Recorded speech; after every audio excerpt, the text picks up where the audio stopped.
Guardian পাওয়ার মতো উনারে পাইছিলাম। উনি সবসময় দেখা রাখতেন ওনার বার্থডের দিন।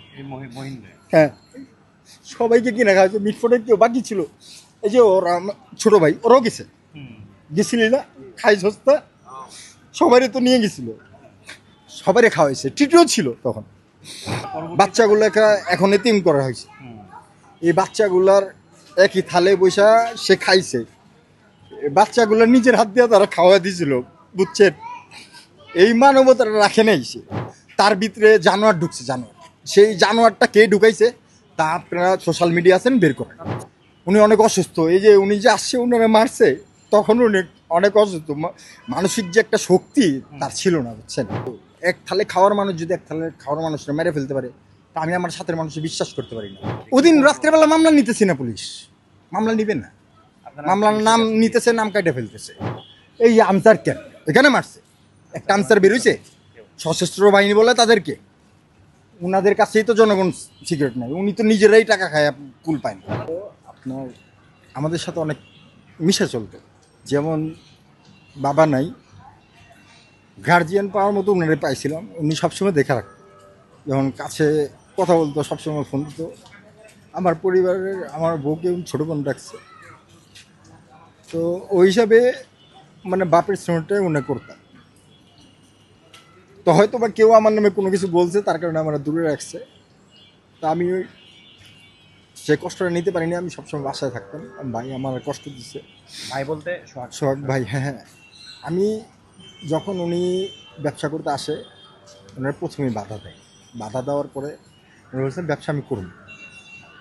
আমি এতদিন 17 বছর আমি এখানে ব্যবসা করতে পারি না। আমার 17 বছর আগে এখানে দোকান ছিলাম, ব্যবসা ছিল, করতে পারি নাই। চলে গেছি, মামলা দিছেন, মামলা খাইছি, জেল খাটছি, দলের জন্য সব কিছু করছি। দলের জন্য মার কবরে মাটি দিতে পারি নাই, মার কবর দিছে আরেকজন। দল বলতে হচ্ছে আপনারা বিএনপির। সাথে হ্যাঁ, যুক্ত ছিলেন আপনি। আমরা যখন ওই যে আপনার হরতাল অবরোধ যখন হইতো তখন আমরা যাইতাম, আমরা এই আন্দোলন সংগ্রাম করছি। তো এটা মঈনের সাথেই আমরা যাইতাম। মঈন হলো এখানের একটা দলীয় লিডার ছিল এক হিসাবে, তো ভালো ছিল লোক অনেক। তো ওই হিসাবে ওনার সাথে যাইতাম। তো রাজনীতির একটা লিডারের একটা সম্মাননা কি, তার ছেলেদের দেখা রাখা, কোনো সমস্যা হলে তাকে কাছে টেনে নেওয়া, এই তো। উনি ভালো ছিল 5 তারিখের আগ পর্যন্ত, অনেক দেখাশোনা করছে, ফোন দিত, কী অবস্থা, প্রোগ্রাম হলে তার সাথে যাইতাম। এই মহিন হচ্ছে যার নেতৃত্বে তাকে মারা হয়েছে, তো তার সাথে অনেক ভালো সম্পর্ক ছিল। তো মামলা খাইছি, জেল খাটছে, জেল খাইটা বেরোইছে। বেরোয়ার পর 5 তারিখে যখন গণঅভ্যুত্থান হয়েছে, সবারই তো একটা স্বাধীনতা পাইছে। এই কথা বলা স্বাধীনতাটা কখন পাইছে মানুষ? 5 তারিখের পরে। তো ওই হিসাবে এলাকায় আসছি, সবার সাথে সাক্ষাৎ, মহিন ভাইয়ের সাথেও সাক্ষাৎ হয়েছে। এমনকি মহিন ভাইয়ের সাথেও আমরা ছিলাম তখন প্রথমত। উনি তখনও ভালো ছিল। প্রায় 2 মাস যাওয়ার পরে ওনার মাইন্ডসেট চেঞ্জ হয়ে গেছে, টাকা টাকা কামাইতে হবে।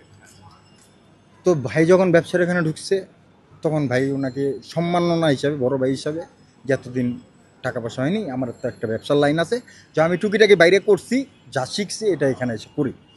তো দিছে, দেওয়ার পর উনি যা ওই টুকিটাকি টাকা পয়সা কামাইছে, যখন চাইতো যে ভাই আমার 10,000 টাকা লাগবে, বা এই পোলাপানের এই খরচটা লাগবে, মাওয়ানিয়া 70-75,000 টাকা দা ইলিশ কিনা খাওয়াইছে ওনার বার্থডের দিন। হ্যাঁ, সবাইকে কিনে খাওয়াচ্ছে। মিটফোটে কেউ বাকি ছিল, এই যে ওর ছোটো ভাই ওরাও গেছে, গেছিলি না খাই সস্তা, সবারই তো নিয়ে গেছিল, সবারই খাওয়াইছে, ট্রিটও ছিল তখন। তো ওই জায়গায় তো ওনার সাথে মানে এরকম একটা হিসাব যে ওনারা করবে কখনো চিন্তা করিনি। আর হিসাব করার একটাই কারণ, টাকা টাকা ওনারা দিতে হবে। ওনার টাকা 10,000 টাকা 20,000 টাকা পোষাইতেছিল, ওনার মাসিক 2 লক্ষ বা সাপ্তাহিক 2 লক্ষ টাকা দিতে হবে, এরকম একটা কথা হয়েছিল। তো ভাই বলছে, ভাই আপনার সম্মান যতটুকু করি, যতটুকু আমার ভিতরে থেকে আসে আমি ততটুকু আপনার হাতে দিই। আপনি দলের পোলাপানের পিছু খরচ করেন বা প্রোগ্রামের পিছু খরচ করেন, যদি বড় কোনো খরচ প্রোগ্রামের পিছু হয় দলীয়র জন্য, এটা আমি করবো, সমস্যা নেই, আমার কোনো সমস্যা নেই। আমার ভাই কোনো পদের আমার আশা নাই, আমি দলকে ভালোবাসি, আমি দল করতে গিয়ে এখন পর্যন্ত আমার কোনো পদ নেই, আমি পদ নিতেও চাই না। আমারও একই কথা, ভাই আপনি বড় হন, আপনি আপার পর্যায়ের নেতা হন, আপনি আমাদের দেখারাই, আপনি আমরা সাপোর্ট, আমরা দলকে ভালোবাসি, মানে মহিন শেষ। সম্পর্কে আপনাদের এই হ্যাঁ, বক্তব্য এই বক্তব্য ছিল যে আপনি উঠেন, সমস্যা নেই, আমরা আপনার সাপোর্ট দিয়ে উঠে দিতেছি, মিছিলে গেলে পোলাবান নাই, আমরা যাই, তাকে সাপোর্ট দেওয়া এটাই তো। তো ওই হিসাবে আমরা যথেষ্ট করছি তার জন্য। সে হয়তো বা কারো কথায় আইসা সে এই কাজটা করছে। আর পরবর্তী বাচ্চাগুলোকে এখন এতিম করা হয়েছে, এই বাচ্চাগুলার একই থালে বৈশা সে খাইছে, এই বাচ্চাগুলো নিজের হাত দিয়ে তারা খাওয়া দিয়েছিল, বুঝছেন? এই মানবতাটা রাখে নাই সে। ঘরের ভিতরে যায় একই ডাইনিং টেবিলে বৈশা যদি খায় একটা লোক, সেই লোকটা কিভাবে মারতে পারে? মারতে পারে কখনো?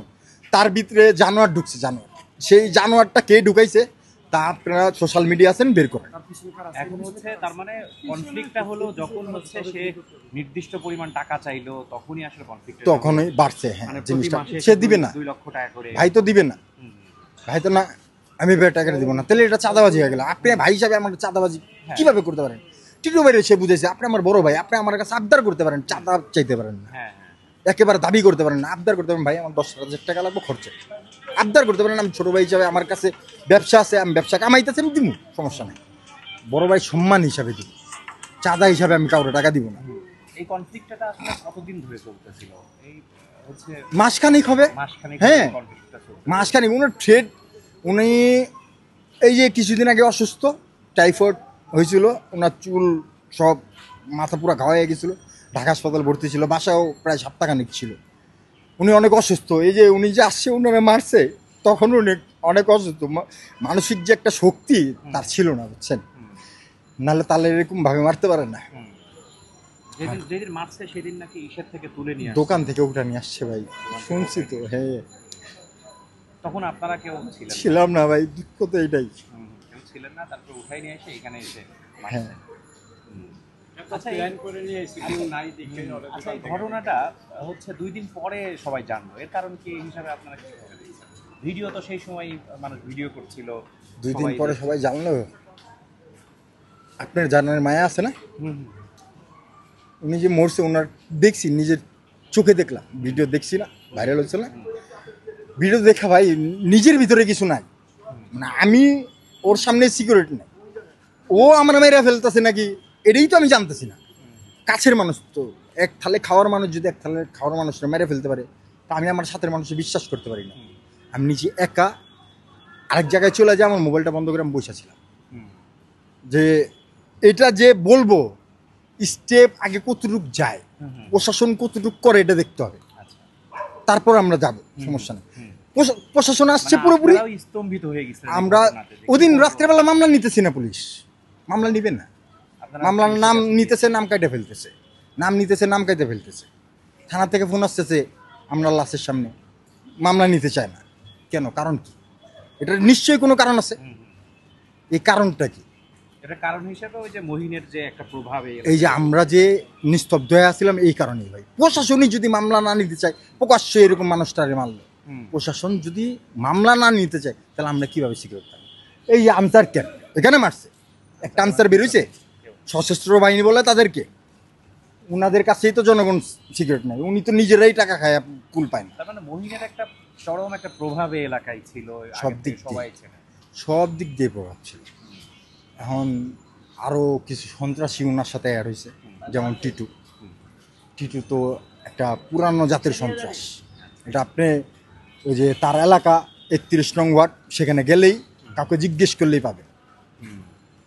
তার বড় ভাই ছিল পাগাল, ওই যে কষাটলির সন্ত্রাস, সে এক সন্ত্রাস, তার ছোট ভাই আরেক সন্ত্রাস, চাঁদাবাজি করতে যায় যে বগুল স্কুলে তার হাত পাও ছিঁচে ফেলছিল, চাঁদা নিতে গেছিল এক ব্যবসায়ী থেকে।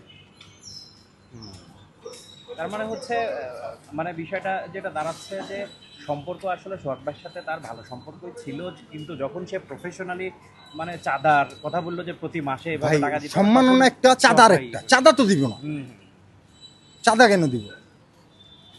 আমি তোমার সম্মাননা দিতে পারি, আমি তোমার সম্মান করতে পারি, চাঁদা দিতে পারবো। বড় ভাই হিসাবে আমি হ্যাঁ, বাস বললাম। এতটুকু। জি, ঠিক আছে, ধন্যবাদ।